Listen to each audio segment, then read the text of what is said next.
Hi friends, అనర్హుల యొక్క రేషన్ను తొలగించడానికి కేంద్ర ప్రభుత్వం చర్యలు తీసుకోవడం జరుగుతుంది.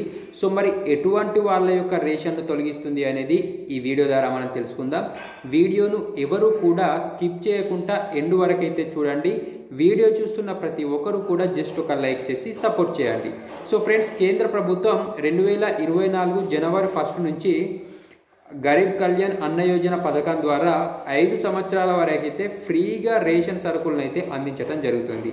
అయితే ఇందులో చాలామంది అనర్హులుగా ఉన్నటువంటి వాళ్ళు లబ్ధి పొందుతున్నారు అని చెప్పేసి కేంద్ర ప్రభుత్వానికి ఒక రిపోర్ట్ రూపంగానైతే వెళ్ళటం జరిగింది.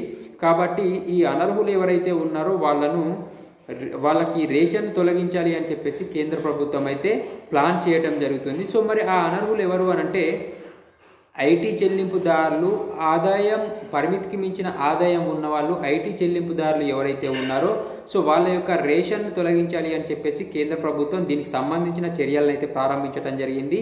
సో ఇందులో అనర్హులుగా గుర్తించిన వాళ్ళ యొక్క రేషన్ అయితే తొలగించడం అయితే జరుగుతుందన్నమాట. సో ఫ్రెండ్స్, ఈ వీడియో మీకు పూర్తిగా అర్థమైందని నేను ఎక్స్పెక్ట్ చేస్తున్నాను. ఈ వీడియో చూస్తున్న ప్రతి ఒక్కరు కూడా జస్ట్ ఒక లైక్ చేసి సపోర్ట్ చేయండి.